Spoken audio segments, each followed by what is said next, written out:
You're listening to the Electronic Media Collective Podcast Network. Yeah, it's a mouthful. For more great shows like the one you're about to enjoy, visit electronicmediacollective.com. And now, our feature presentation. This is Storm Thomas. Hey everybody, this is Mike Rotunda, also known as IRS, Erwin Shyster, formerly with WWF.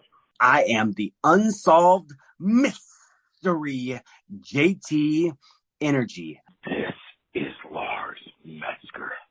This is Almighty Christopher Daniel. Ladies and gentlemen, this is your golden boy, Bryce Jordan. This is the world's greatest pop icon, Donnie Pepper Cricket, sometimes known as the Dundee Strangler, Brandon Juarez. Hey everybody, this is Rip Studwell. Hello everybody, it's Ethan Everhart. What is up, wrestling world? This is the resident rock star of Impact Pro Wrestling, Adam Love. Woo! It's the Cornbelt Cowboy, the one called Manders, and you're listening to Shotgun Wrestling Radio.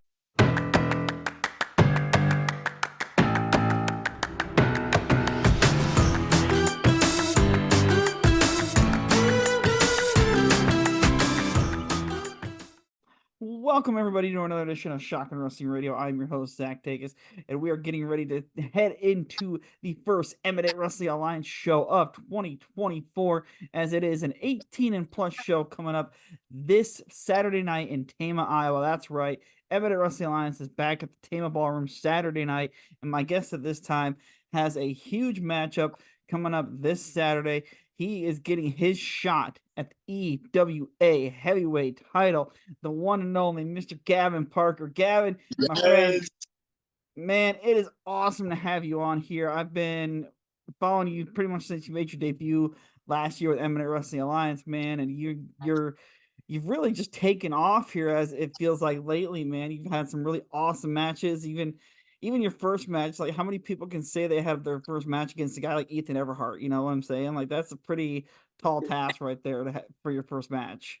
Yeah, I mean, even when I heard that I was getting Ethan Everhart, like, I was mind blown, right? And it was a really surreal moment because, like, going through training and all of that, like, it felt natural, like becoming a wrestler. And like, it was a hard transition because like back in high school, I was actually I guess catch wrestler, as you would call it in this business. And I, wrestled for my high school for 7 years, since 7th grade. So that would be 7th, 8th, 9th, 10th, 11th, 6 years. But like immediately after my senior year of high school, I jumped right into this. And like, once I got that switch down, I think it gave me almost like a boost in my progression almost. And another thing that's helped me elevate myself, step by step along this 4-month, 5-month road that I've been on now, is like facing these high caliber guys like the Ethan Everharts and the Christian Roses and the AK-47s, like these guys, every time I'm facing them, I'm learning so much from those guys. And it's honestly like, thanks to EWA and RPW management for like giving me these opportunities, because like without them and without the Forge and Austin Fouts, Justin Fowler, like without those guys, none of it would have been possible. And I really love that's how you started this out, because let's go ahead and get right to it, because you mentioned the Forge. That's where you did your training at.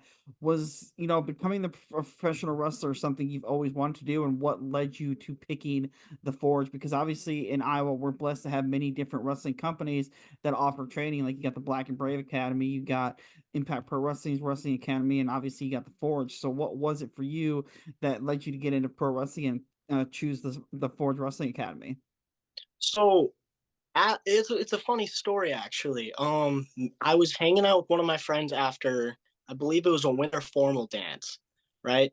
And we were just driving around, like, talking, and he asked me the question, what do you want to do when you're older?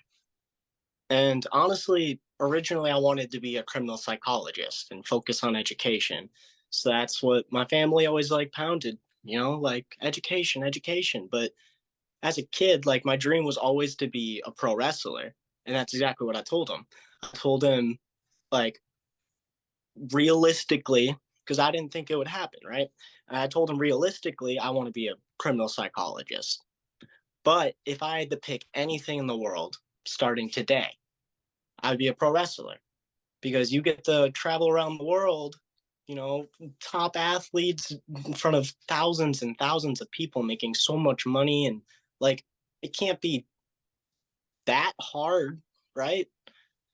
And obviously, I wasn't in it at the time, right? So I can definitely say I've learned my lessons since then. But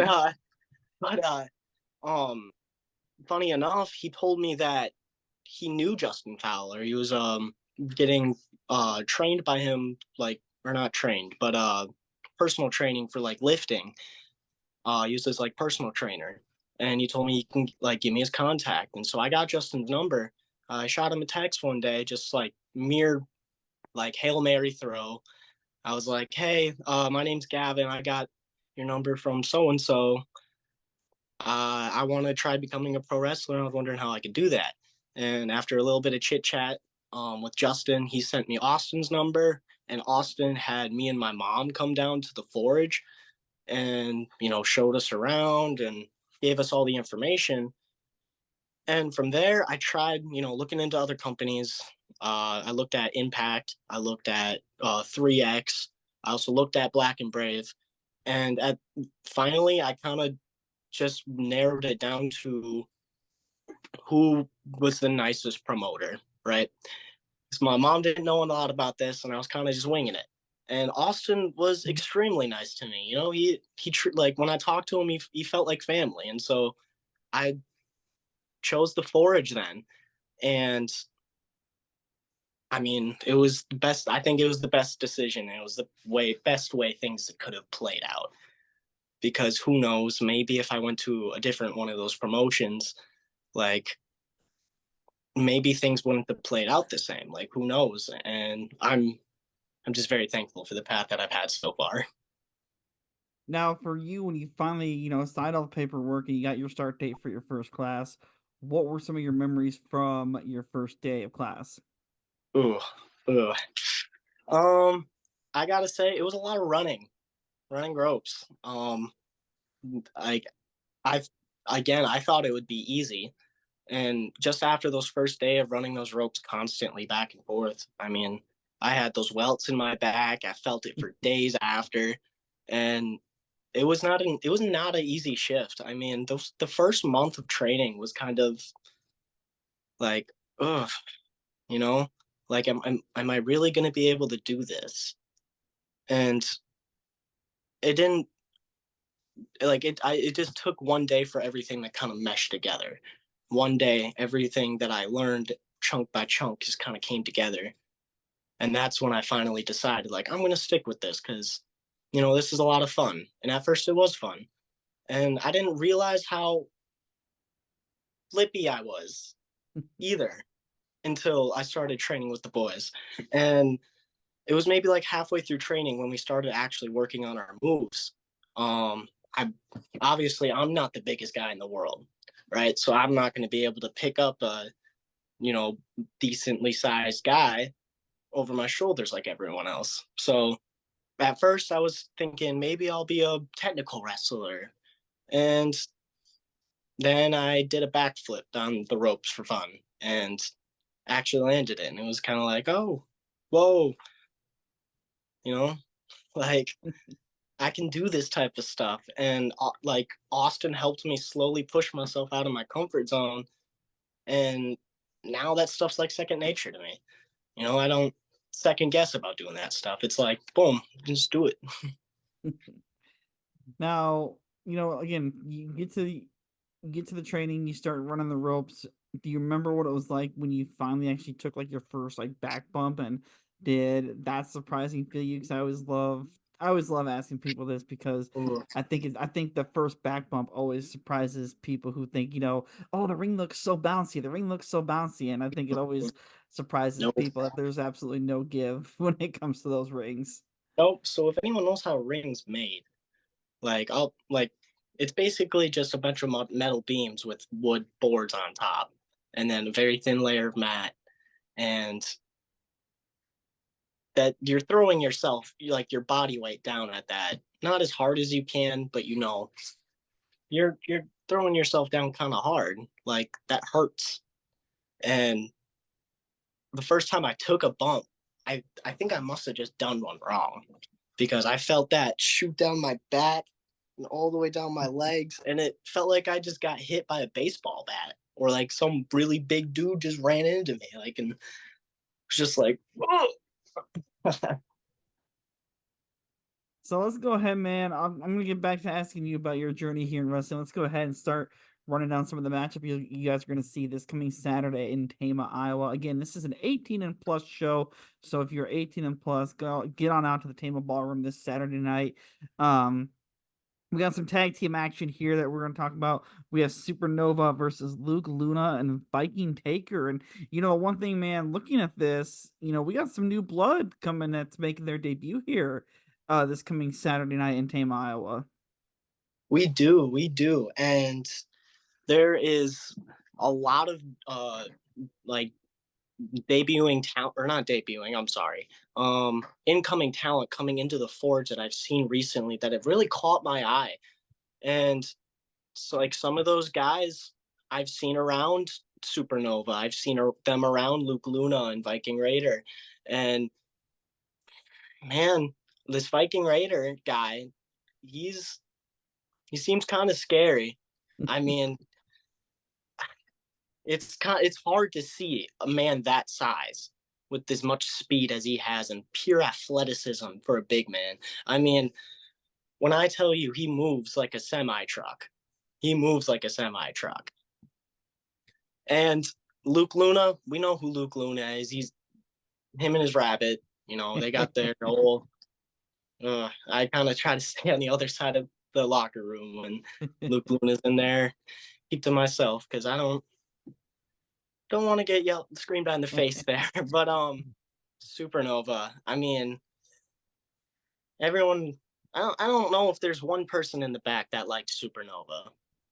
I mean, they've built some sort of reputation for themselves, and I could not be the happiest man in the world if it weren't for Cousin JD taking those tag titles from them.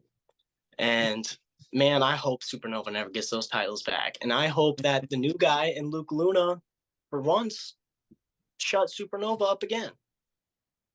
And we all know how much the Tama crowd absolutely despises Supernova as well. So they're going to be in for a hostile environment, especially when you have a crowd that's an 18 and plus crowd. It's definitely set up to be a hostile environment that's going down this Saturday night in Tama, Iowa. If you want your tickets, you can get them now by heading over to Eminent Wrestling Alliance Facebook page. Click the link on the description for the show. You can get your tickets, or you can get your tickets at the door at the Tama Ballroom as well. We have a couple women's matchups here coming up on Saturday night, which is really cool. This first one here, we have a triple threat matchup. We have Sage Hale versus Briar Hale versus Izzy. And this one's going to be pretty great. We're no strangers here in Iowa to the Hale twins, and we're kind of got introduced to Izzy here last year in the Iowa scene. So this one's going to be pretty interesting, I think, especially I'm not sure if the three of them combined have faced each other before. So it'll be an interesting dynamic to see how the three of them work together. Yeah, I'm not quite sure if they've all worked together at the same time before either, but I know the Hale twins have been fighting it out all over the state to get both as a tag team, like together, and as opponents. So if anyone's going to know each other better, it's going to be of each other, if that makes sense, right? Right. But when you toss in Izzy and the unpredictability of a triple threat match, I mean, anything can happen. And I mean, I'm not quite sure who's going to win this one. Triple threat rules, no DQ, and anything can happen. Yeah, that it can, man. And, again, it's every person for themselves. So another debuting talent we have coming up here on Saturday night is we have the great Mara Lee versus Theron Edwards. And, yeah, again, Mara Lee is a fresh just graduated here very recently from Rugged Pro. We've seen Theron Edwards over the last year. I mean, they don't call him Wildfire for no reason. And again, it's I'm curious to see how Marley handles Theron Edwards, especially in one of his first matchups here, because I think that's going to be a tall task for him as well. And I'm sure with you being at the Forge, probably more so than what most people are. I'm sure you're more familiar with Marley, so I'm curious to see what your kind of early impressions are just from what you've seen in the ring from him. Marley is a one-of-a-kind wrestler on our roster, right? Marley is if you took a human being and you put one of those Dragon Ball power level scanners on him, right? If he finds a weakness on your body, he will pick it apart, right? You're limping around the knee. Maybe you heard it a week ago. I swear that man has an eagle eye for that type of stuff because he is a great technician in the ring. He can pick you apart. I mean, grab you by the arm and he'll have you twisted up by a pretzel a few moments later, right? He grabs a hold of you and he's going to find a way to hurt some part of your body with his body. He's going to find a way. But he's up against a tall, tasked opponent in Wildfire Theron Edwards. I mean, the Wildfire nickname perfectly suits him. He's a wildfire. He's intense. He's unpredictable. He's loud. He's hot. He's like you don't know what's gonna come out of that man. Like I wish Marley the best of luck. I hope that he doesn't let the fire burn him up because if he's gonna pick apart the Wildfire, he's gonna need to cool him off a lot. Yeah, that he is. I mean, we've seen just what Wildfire Theron Edwards can do in the ring, and that dude is an absolute maniac in the ring. So I do feel for Marley and what's going to be one of his first matchups here in Eminent Wrestling Alliance. Another one that I'm super excited for. I think the fans should be super excited for this one too. We have a scramble match featuring the return to the ring of the Big Bad Bull, Angus Kaiser. I'm super excited to see him back in action. He's been out of the action for a while, dealing with some health issues, so I'm super excited for that guy. See him back in the ring. He'll be going up against Dean Wilson, going up against Damian Saint, somebody you're very familiar with, going up against AC Riley, and another one of your past opponents, Mr. ZK47. So again, this is a pretty hell of a good lineup for this scramble match we got set up. Yeah, I mean, scramble matches, again, another unpredictable scene. Like, anything can happen. Like, I'm very familiar with a handful of the talent that are in that match. AK-47, my most recent opponent. I took him on at December to Remember and picked up the victory. But, I mean, he is a big, strong. He knows what he's doing in there. I mean, I wouldn't recommend anyone mess with ZK personally because I was in the ring with him and I personally experienced it and it's not fun, right? Angus Kaiser coming back though is extremely exciting. I missed him so much. I mean, like, Angus was obviously the world champion. First ever world champion of EWA. No, wait. Yep. First ever EWA world champion. And I really hope that Angus can use this scramble match as an opportunity to propel himself back into that world title scene. Because, I mean, I know we're competition, but I still love Angus. I mean, I'm really hoping for the best. And I'm hoping that while he was out with injury, he trained hard and he kept a good mindset while he was out. Because if he did, he can come back twice as strong as he ever was in the first place. Yeah, I couldn't agree with you more, dude. Again, I was super bummed to see him go out with an injury. Just an all-around great guy, so I was really sad to see him have to take some time off. But thankfully, it seems that he's been cleared and able to get back in the ring. And that scramble match is going to be a big treat for all those fans there in Tama this coming Saturday night. Again, get your tickets now over at the Eminent Wrestling Alliance Facebook page, or get them at the door Saturday night as well. But man, before we continue on moving down here along the line, I kind of want to ask you some more questions, about your time here in wrestling. So you said you wrestled in high school. I wrestled in middle school as well. Didn't do it in high school, but when you decided to go in the pro wrestling route, was pro wrestling something that you've always been a fan of, or was it just kind of something that you started watching because you did the amateur stuff? Because when I was younger, I started doing the amateur stuff because I was a pro wrestling fan. Because I kind of put the two together that way for me, and I said, well, because you got to remember, when I was growing up, and I'm dating myself here, when I was growing up, we didn't have all the schools that you guys had, and I didn't have all the accessibility, I guess, to train to be a pro wrestler like everybody has now.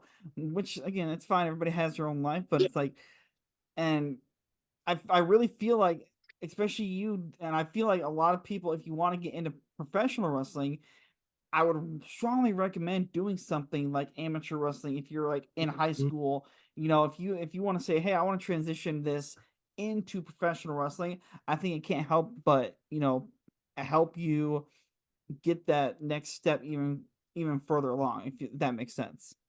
Yeah, and I've had a couple of young fans ask me this before after shows. Because again, like, I am only 18 and I'm doing this fresh out of high school, right? And I personally, if you are a younger fan watching this or listening, however, like, amateur wrestling gave me a huge advantage going into this, because I mean, amateur wrestling helps build up the body in a way that no other sport in this world can. I mean, just it's hard to describe. And if you're a wrestler, you would understand. Like, the way the cardio works and the way your body develops, if you're wrestling over a long term of time, it's like muscle endurance and everything is just a little different, right? And going into this wrestling, like, I think that was part of the factor of, I found out how athletic I was, because like, with amateur wrestling, it's going to help you build that natural athleticism way faster. Yeah. And natural athleticism is going to get you a long way. So were you always a professional wrestling fan growing up as a kid? And if so, who were some of your favorite wrestlers? Sorry, I forgot to answer it the first time. But yeah, I was as a kid. And then I used to watch with my dad, and then I kind of fell out of love with it. And then I remember I played football one year. I was the wide receiver / quarterback on my 7th grade team, and I was okay, but I was tiny. I've always been small. And the wrestling coach came up to me and said, hey, we need I think it was like 70-pounder, because middle school, right?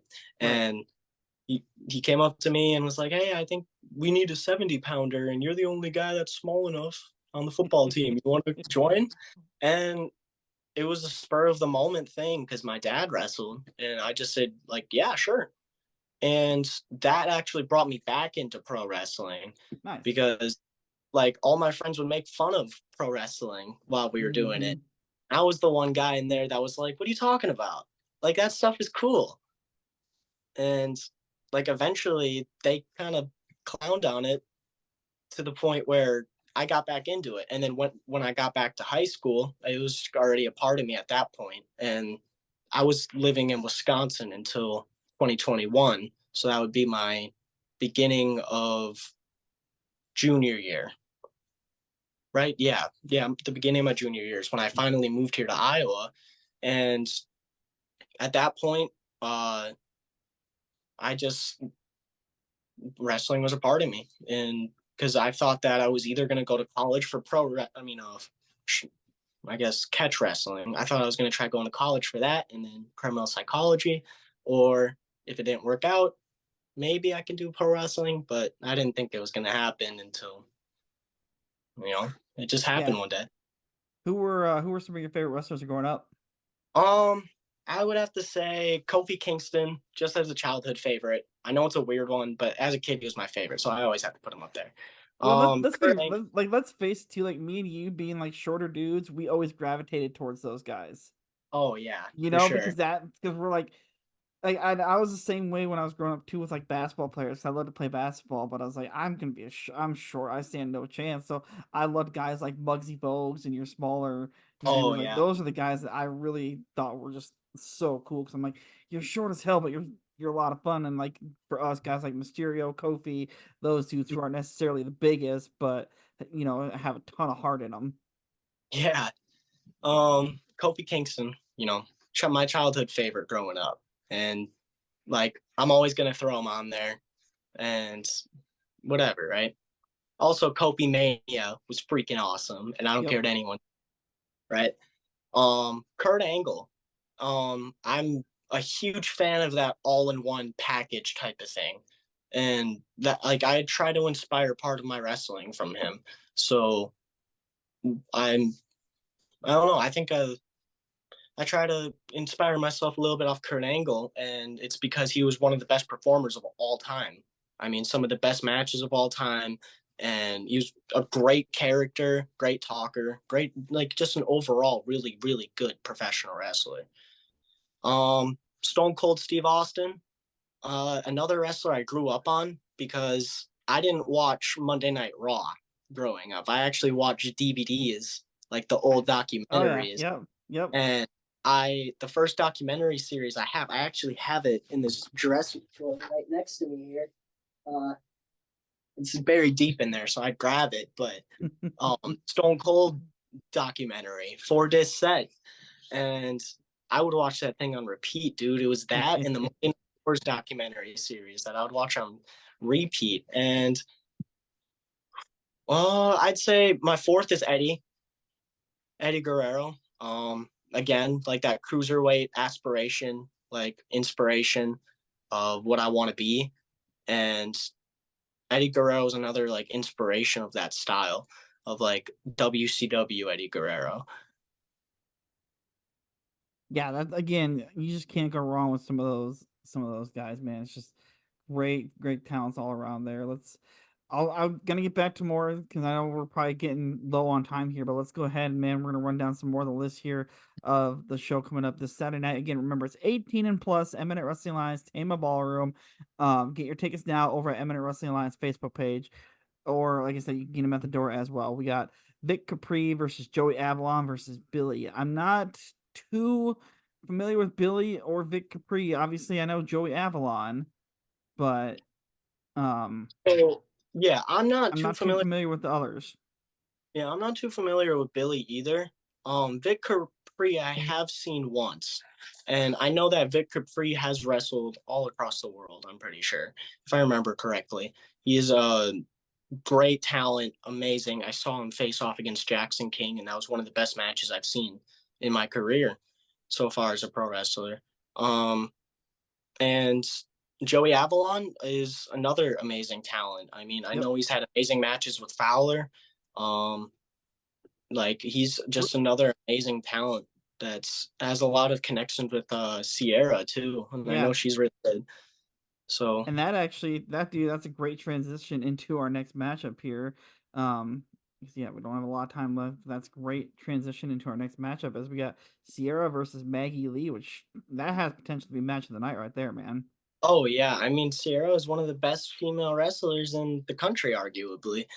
And Maggie Lee is one of the top rising talents here in Iowa. And frankly, I'm rooting for Maggie here. I really, really hope that she pulls out the win in an upset. It would be great to see another top female wrestler here here in the country being represented by Iowa. Yeah, for sure it would, man. For sure it would. And as I mentioned right before we started the show, right as we started the show here, you have a big match as well, man. You get to go up against Reginald Paul Gray for the EWA heavyweight title in a no disqualification matchup. And again, Yeah. that's gotta feel pretty damn awesome, man. Especially like I said, considering you haven't been wrestling full time for really even a year yet, and here you are getting a shot at the EWA title. I am ecstatic, man. My dreams are coming true, dude. Like the same feeling that you get on the couch watching your favorite guy win the world title is the feeling I have just thinking of this match. But there's another feeling besides that, and it's anger. I mean, I'm angry at Reggie. I'm angry at the Jets, Reggie and the Jets, and that little group and that posse of people that he pays off to screw everyone off in the EWA. And I think I speak on behalf of the entire roster when I say that we need that world title back to the prestige that it deserves. And by paying people off to run in on every match to save your butt is not the way to do it. And I'm glad it's no DQ because, yeah, your friends can come get me, but I got friends too. And we can make it even this time. And with no DQ, I can do whatever I need to do to win that title. So there's nowhere to run. Absolutely, man. It's going to be an awesome fight there this coming Saturday night. And for the main event, this one's going to be really interesting too. Again, this is an 18 and plus show, so I'm curious to see how this kind of breaks down. Again, we got just a few minutes here before we wrap this up, but the main event of the evening is going to be for the EWA tag team titles, the Kababa Raiders versus Christian Rose and Hopkins. And man, this is going to be a good one. The Kababa Raiders have been more than a capable tag team, which I think have really surprised people in Eminent Wrestling Alliance. They're the underdog story. I mean, let's be honest. Like, the Redneck and the Mechanic beat the top tag team of, or I guess formerly top tag team of the company to win the belts. Like, nobody expected that. And they've done nothing but proven that they deserve the belt since then. And man, Christian Rose is tough competition. I mean, one of my most difficult matches I've had in my career was against Christian Rose. And when I tell you some of the most painful moves that I've taken are from half of that match alone. That I love the Carburetors. I love you guys, but I am wishing you all the luck in the world. And you're going to need to do everything you possibly can to beat these two men. Yeah. Yeah, it's going to be a lot of fun, and it's going down this Saturday night in Tama, Iowa, Eminent Wrestling Alliance. So I've got a few more minutes here. I'll give you a couple of questions, man. Who for you is your Mount Rushmore of pro wrestling? I have a kind of generic Mount Rushmore. I mean, Austin, Brock, Hogan, and Taker, right? Okay. Austin is arguably, or I guess in my opinion, the greatest character. I mean, he's so relatable from the time era that he was in as the blue collar redneck, and that's just the way America was at the time. So it was kind of like a great character. And The Rock, one of the best talkers, great promo. He could cut a promo about a banana. I mean, come on, like the guy could do anything on the mic. Yeah, untouchable, you know. Like you're not even allowed to refer yourself in the third person anymore because of that guy. Like, it's insane. Hulk Hogan, I mean, I feel a little weird talking about him, but he's one of the biggest draws ever, so it's kind of hard not to put him up there. Right, and that's where us as wrestling fans have that weird little line when it comes to Hogan. But it's I get it. I mean, I would maybe put him up there for mine as well, but I feel like mine changes weekly. But yeah, I mean, I have like a handful of guys I'd put up there. I'd also put Kurt Angle up there if I could. Oh yeah, but obviously, like Mount Rushmore, you can only pick 4, right? And my 4th is Taker because it's the Undertaker. How can you not pick the Undertaker? You know, the streak and like the loyalty to the company and just everything. Like he's the Undertaker. So, so all right, man. Before we get out of here, where can people follow you at on the social medias? Where can people keep in touch with you? You can find me on Instagram at official.gparkers, and on Facebook at Gavin Parker Pro Wrestling. All right, man. And after Saturday, where can people catch you at? What shows you got coming up here real quick? So I don't believe I have any dates ready yet or announced, but when I do, I will have them posted on my socials immediately. All right. Well, there you have it, folks. Make sure you go give Gavin a follow and keep an eye on this kid. He's got a great future here in the wrestling industry, especially on the Iowa scene. And hope to see everybody at the show here this coming Saturday night in Tama, Iowa. And until next time, of course, we will see you right here on the World Wide Web. See ya.